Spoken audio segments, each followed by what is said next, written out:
Tropa ko, saan? Ngayon lang, pero mamaya hindi na, pauwi na tayo. Ate, isang A muna kayo dyan. Kaya ikaw, te, seryoso ka, isang A nga dyan. Good day at day good mga ka-GT. Saka lang medyo malabo po yung ating camera ngayon kasi mainit po at nagre-reflect po sa tawag dito sa araw. At magandang umaga po sa inyo lahat. At ito po, pinayagan na pong pumanik ng Aguila Base. At dito po kami ni na Ryan Teada, Master Oliver, Gary at si Pierre Jasmine. Nagpakipangita po kami dito. Pero hindi na po sumama si na Ryan Teada at si Gary Manakit. Kami lang apat ni Master Oliver at ni Pinsan Chino at si Parin Jasmine. Si Master Oliver nga pala po ay nagpalit po ng frame. Dati pong Devil at yung Devil po ay napapunta sa tunay na Devil. Kilala po yun ng mga PBG. At ang frame po ngayon ni Master Oliver ay More SEX. Yun po yung frame ng bike niya. At ayan, may mga nakasabay po kami. Ayan po yung si Kuya na laging kwento ng kwento. At ayun, nung nagkwento ako, napatamemi siya sa dami po naming hindi narating. Kwento lang naman po, syempre, papaniwalaan nila yun. Pero makikita naman po talaga dito. Open na po, ang daming pumapanik po rito. At mga nagbubuk na hiking, nag-hiking, mga ka-JT. Nagkukwento-kwentuhan po lang dyan. Pero ang dami pong lamok dito, mga ka-JT. Sobra, ang lalaki po ng lamok. Kaya sabi ko, nag-iyakan ako na pumanik na sa taas. Dito po, pumanik na po kami sa taas. Siyempre, hindi magpapakita ang JT sa kalam nyo dito. At ayan na po, nagpakit na po tayo. At siyempre, panik-panik lang po tayo mga ka-JT. Diyan po, lumampas po kami ng flat tracks dyan. Hindi ko po napupuntahan dyan yung flat tracks kasi hindi po ako naglalakad dyan eh. Minsan lang po, tapos medyo malayo pa po yung pupuntahan yung flat tracks. Tapos yung Mud Spring. Basta ito pong kalsada nito, dire-diretso yung ahon po. Kasama na rin po sa pagpapractice namin to mga ka-JT. At ayan, nakita ko po yung mga naka-Devil SEX sa likod ko at si paring Darwin na naghihinay-hinay pa at hindi na po sumama si Gary at si Ryan pataas. Ayan po yung naka-More SEX na frame mga ka-JT. Ayan, nagpapangarera po yung dalawa. Dito po, syempre, mandami po makikitang forever. Kaya lang po, hindi tayo pansinin dahil hindi po tayo kilala. Dito po may mga nakatira po sa taas dito sa may parting kalahatian po sa may Makiling Forest na nakalagay. Ayan po, nakita nyo naman po, wag daw ako maingay at wag itatag. At ayan po yung naka-More SEX na frame mga ka-JT. At pagpanik po namin dito, hinay-hinay lang naman po kami dito pero sulit po dito ang pawis. Tamang-tama po kapag i-ensayuhan to sa darating po naming ride. Nalalapit na po mga ka-JT at sana po kayanin po namin yon. At ayan, nagsabay po yung dalawang simpleng M mga ka-JT. Ayan, nakita nyo naman po yung frame na More SEX mga kasakalam. Diyan po, dire-diretso lang po tayo dyan. Kaya pala po hindi pinapapasukan pa ho ng mga nakaraan after ng Bagyong Christine. Ang dami po pala talagang nabuwal na puno at sa gitna po talaga nakalagay yung mga puno ng pagkakabuwal at may mga landslide. Sa may parting kalagitnaan po bago dumating po sa may Makiling Forest mga ka-siklista. At dito po naman siyempre banabanayad lang po tayo dyan. Medyo nakakahapo po talaga dito at talaga yun naman hanggang egg ang inyong pawis dito pag kayo pumanik, lalo pag siguro yung mga na matutulin pumanik dito. Basta kami 1 to 1 to lang, 7 to 9 lang ang speed namin dyan. At buti na lang po at merong speedometer na yung bike ni paring Darwin. Kasama po namin yan sa papanik pong darating naming ride. At ayun po si Pinsan Chino nasa likod ko na, napakalakas po, naka traction na nakapangmalakasan pangmalakasan pong bike, kaya lang mechanical pa po yung preno, kaya papalitan nyo para po yan. Lampas na po kami ng flat tracks nyan, pero meron din pong daan doon sa may kabila. At dito po mga ka-JT, daan-daan lang po tayo dyan at nauna na po yung ibang kakilala natin at lalo yan si paring Darwin, napakalakas po niya, nagpakita na po kami niya sa mismo Aguila Base. Basta dito naman po napakalinis naman po ngayon, talagang nilinis po ng mga Makiling Forest. Tapos doon sa may taas, yung mga taong na po doon na naglinis, nakausap po namin sina Kuya. At dito po madadaanan po natin dyan yung yung unang naglandslide mga kasakalam. At ang dami pong pumanik, may mga pamilya at may nakita po akong pamilya na naka-stroller. 'Di ba napakahirap naman po yung napapanik kayo papuntang Makiling Forest na may dala ho kayong stroller, pero hindi ko po alam kung napakalakas po ng pamilya na 'yon. Nasabi ko lang po pero hindi ko sila po pinakalaman. Sinabihan ko po sila na ingat pataas at ayun, sa kalagitnaan pa lang po sila, tagaktak na po yung pawis nila tapos pinadedede nila yung baby nila, pero ang cute po mga ka-JT.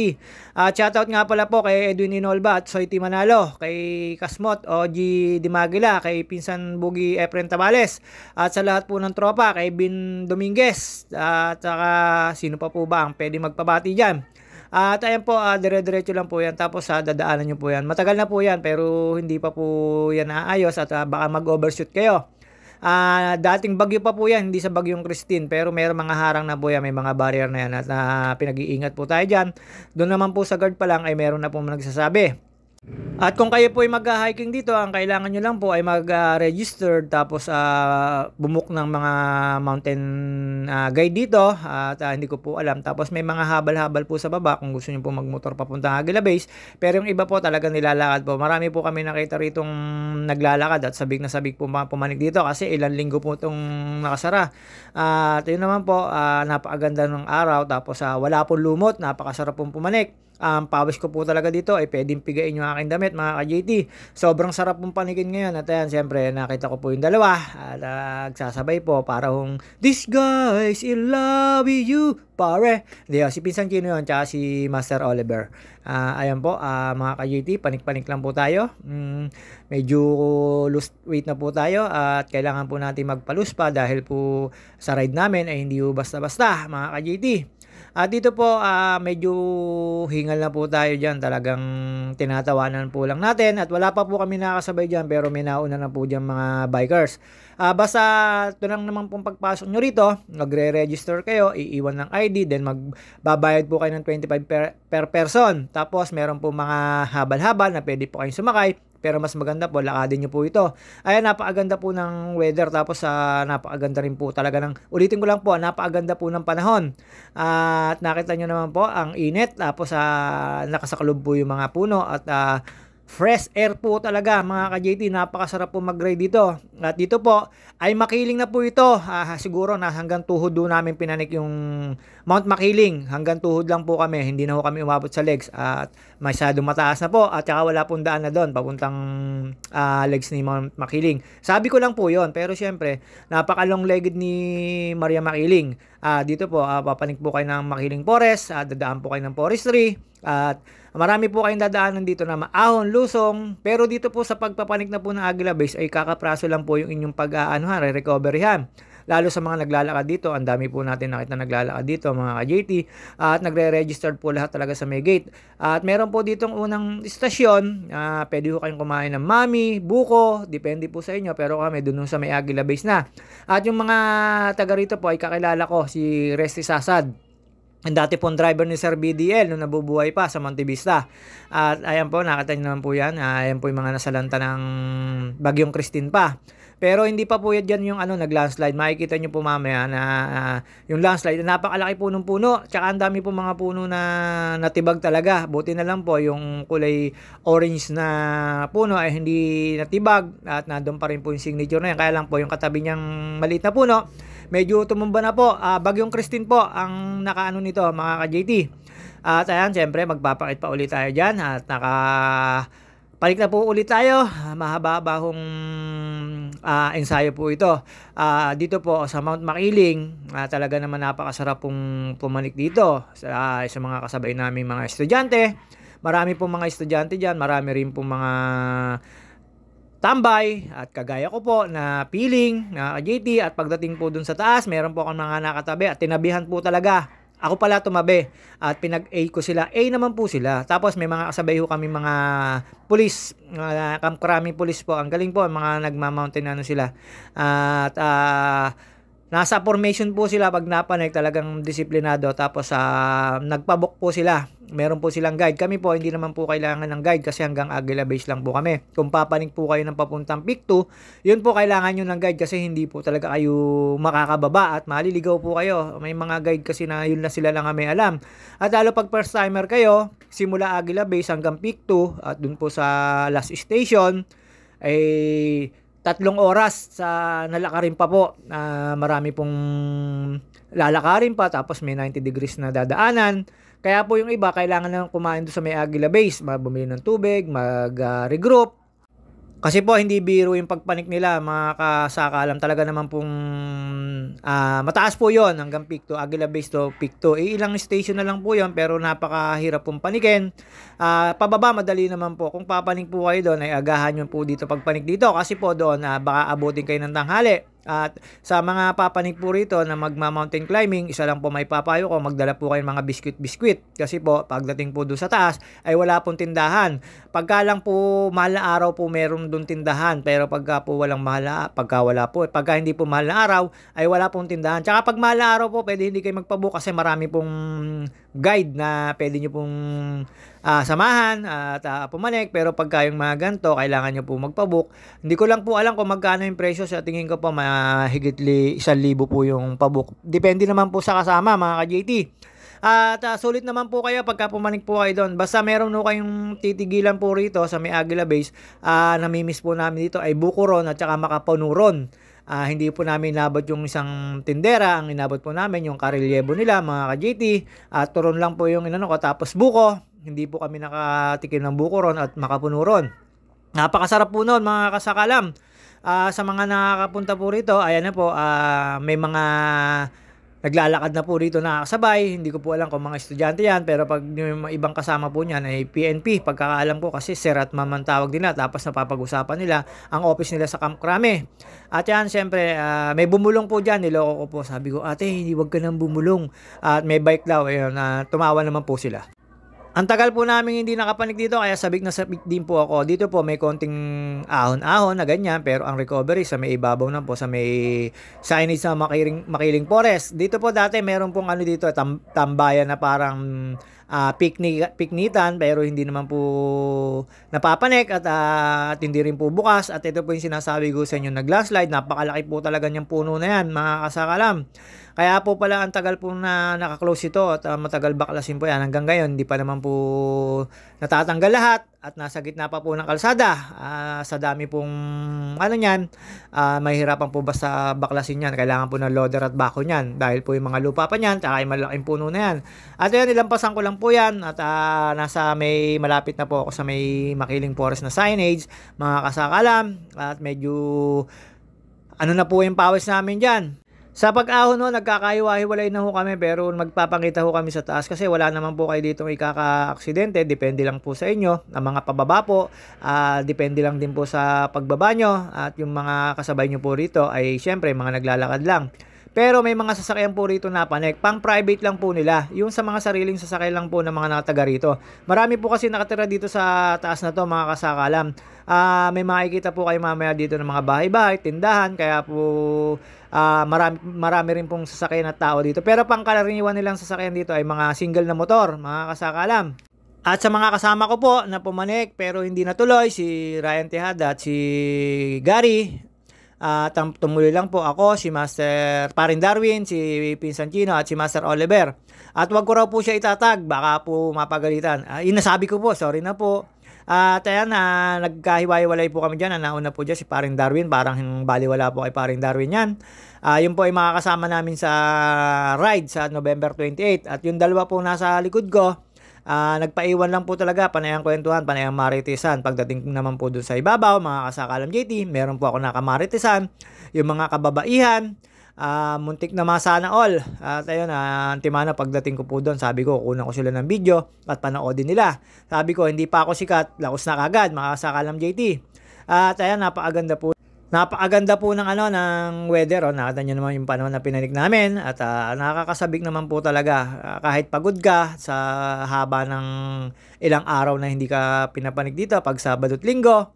At ito nga po sa hapon no, ay bawal na pong pumanik. Siguro hanggang alas 2 lang po. Kasi 4 p.m. kailangan daw po ay exit na po lahat yung mga nakalagin. Hanggang 2 p.m. pwede pa ho kayong pumasok. Pero depende na lang excuse me po, depende na lang po sa inyo. Basta mas magandang pumanik ay umaga. Kasi sa tanghali po, siyempre iba po yung init na yun. Kahit po sabihin yung tawag dito, may mga puno-puno. Makakaano rin po kayo ng init dyan. At saka nasa gitna po yung araw, kaya maiinitan po kayo. Ayan, nakita nyo po yung mga sasakyan ng mga taga dyan.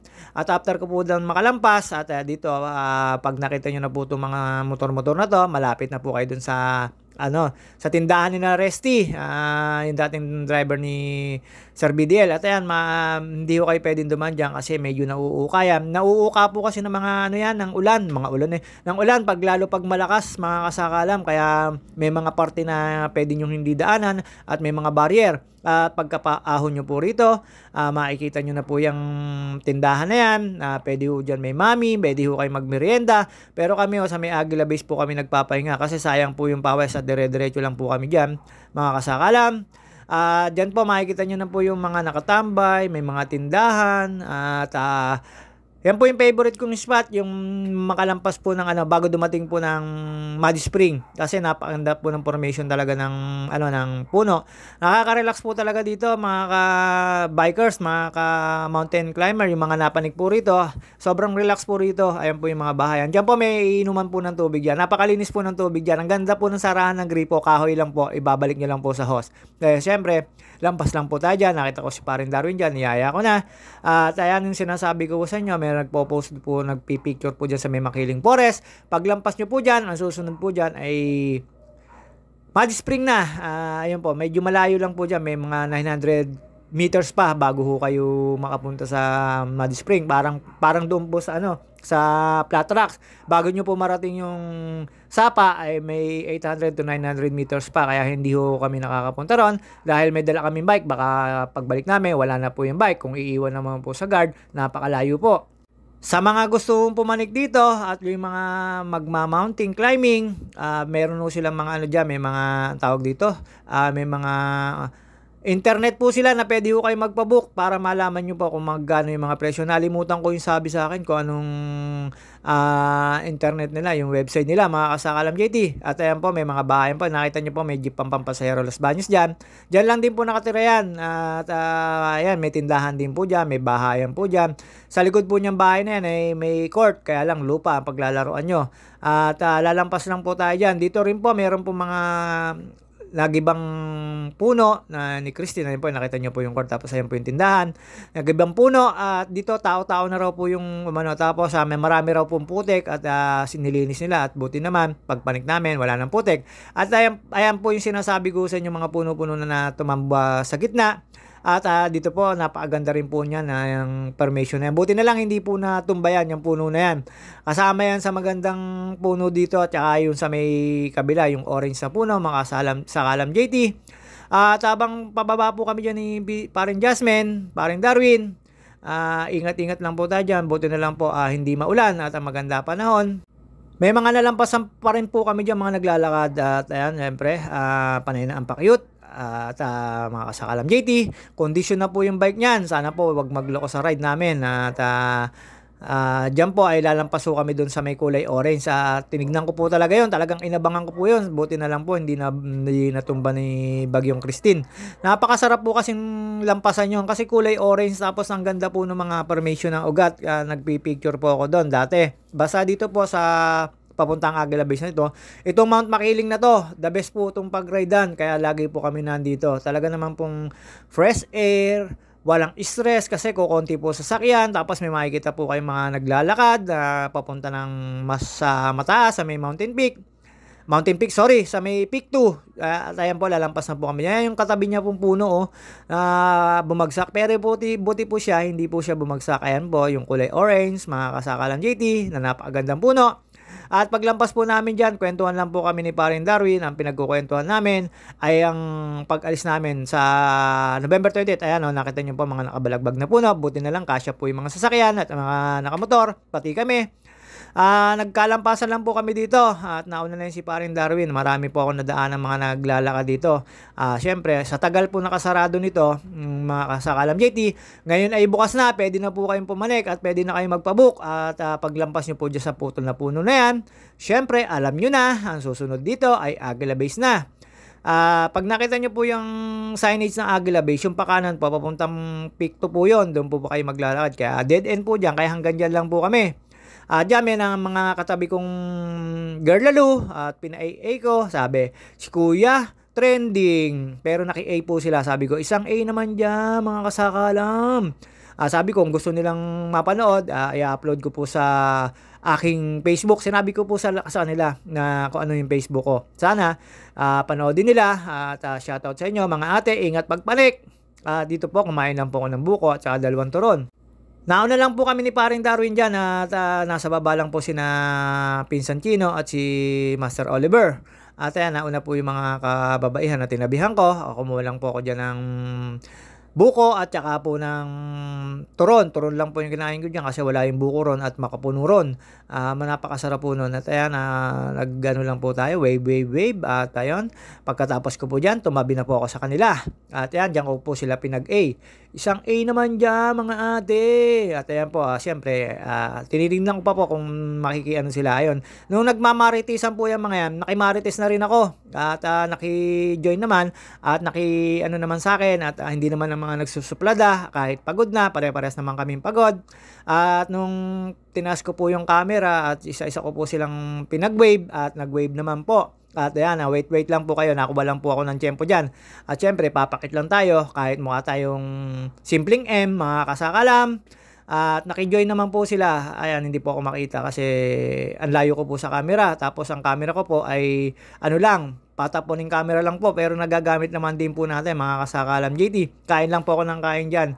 Pero umorder na po ako ng buko dyan. Tapos ayan, makikita nyo naman po. At ate, ayan na po. Ayan, sinabihan ko po, ate, isang A naman dyan. Ayan po, sina ate. At okay naman po sa kanila. Isang A naman. Ayan, isang A naman mga ate. Isang A naman tayo dyan. Ayan po. Tapos si ate din, sabi ko, isang A naman. Mga uto-uto sila. Pero panayang maritesan nila dyan. Napakababait po nilang mga pumanik. At yun, pagkatapos po namin, ito na po mga kasakalam JT. Medyo nagkukwentuhan na po kami dyan, nagmamaritisan na kami dyan, magkakasama na po kami dyan. Ayun po yung buko ko, mga kasakalam.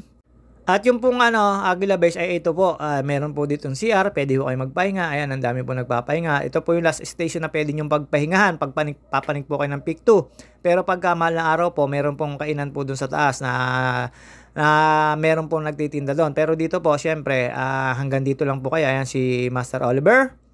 Kinunan ko po siya ng picture at syempre kailangan daw kita yung Aguila Base sa signage. Syempre mga ka-JT, pagkatapos po namin dito, bumaba po kami agad at may bibiliin pa si Master Oliver at nagmamadali din si Pinsan Chino. Gawa ng kanyang future secret at ayun, isang A pa. Kasakalam JT. At hanggang dito na lang po tayo mga kasakalam. Inubos lang po yung kape ni Pinsan Chino at kami bababa na. See you on my next vlog. Babus mga ka-JT. Ingat-ingat po sa mga kagaya kong bikers.